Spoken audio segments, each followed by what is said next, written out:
In this video, we're going to be demonstrating how to properly splint a middle finger. So this is usually the case for a distilled phalange fracture. So the first thing you want to do is you want to verify the patient's full name, date of birth. You also want to verify the doctor's orders, and we're going to wash and sanitize our hands. So the doctor's orders have ordered us to use an aluminum U-shape splint. So the first thing we're going to do is we're going to sanitize the area before we splint. So the area that is injured is her middle finger. So the patient is probably in a lot of pain. So in doing this, you want to be very careful not to move the finger too much or injure the area anymore. So we're going to properly sanitize and clean the area. The next thing I'm going to do is I'm going to grab the U-shaped splint, and we're going to secure the splint to the finger, and we're going to use medical tape. So you want to make sure that you keep her finger in an anatomical position. You don't want to move it too much. And we're going to secure the splint by using medical tape and wrapping it 3 times at 2 separate points.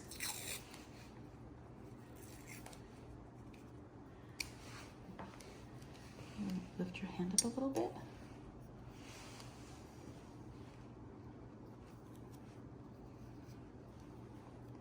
You want to make sure that the tape is snug, but loose enough to ensure that there is proper circulation.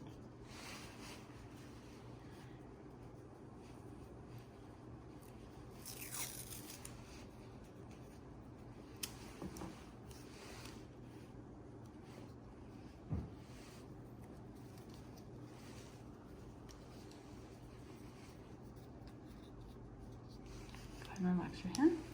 And you want to make sure that the patient is going to follow up within 24 to 48 hours. If the pain hasn't subsided, they definitely want to call and make an appointment to have it checked up. And you want to make sure to let the patient know to keep their hand elevated at heart level. So when they're sleeping or relaxing on the couch, to maybe prop their hand up on a pillow so that way their hand is elevated. So also make sure that you have the patient check their fingers daily to make sure that there is good circulation. A good tip is to squeeze the tip of the finger for about 3 seconds. And if the finger comes back to a pink color quickly, then the circulation is good. If not, then you probably want to make an appointment to get the splint rewrapped. So in conclusion, that was my demonstration how to properly splint using a U-shape splint. So thank you for watching. Have a good day. In this video, I'm going to demonstrate how to properly bandage a laceration.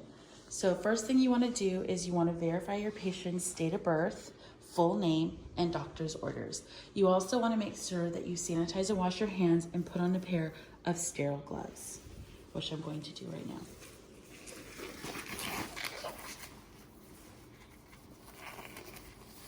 You don't want to cross-contaminate any type of open wound. So you want to make sure that you have the gloves on. So first thing that we're going to do is we're going to clean and prepare the area, making sure there's no excess blood before we start to bandage the area.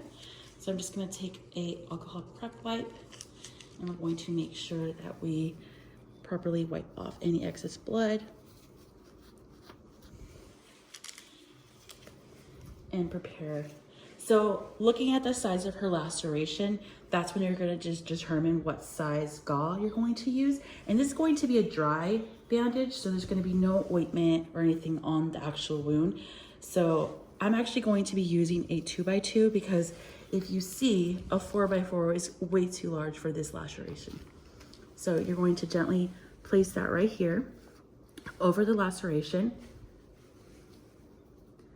And then I'm going to get the medical tape, and we're going to nicely secure the gauze around the laceration.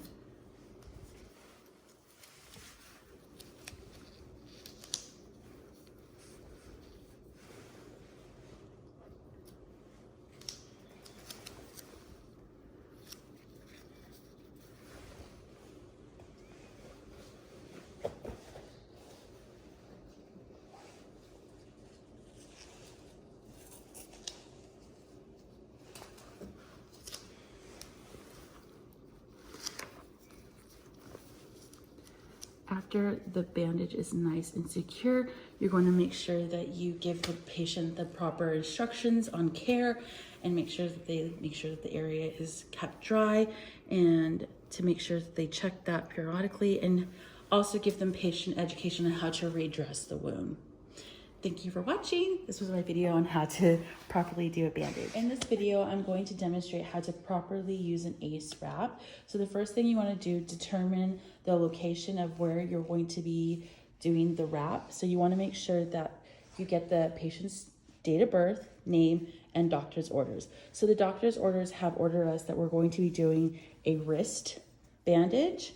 So we're going to use a 2-inch bandage, and we're going to be using the figure 8. So the first thing you want to do is you want to make sure that you anchor the bandage around the wrist, and then we're going to go around her palm of her hand, back around the wrist, back around the palm of the hand, making sure you're doing this nice and snug, but not too tight to cut off circulation. Back around the wrist, across the palm of the hand, and again, we're going to anchor it around the wrist. So after you're done, you want to make sure that you check the patient's fingers, make sure there's no tingling sensation or discoloration in her fingers. You also want to make sure that there is good support on both sides of the hand, front and back. And that is how you properly do a ACE wrap for a wrist.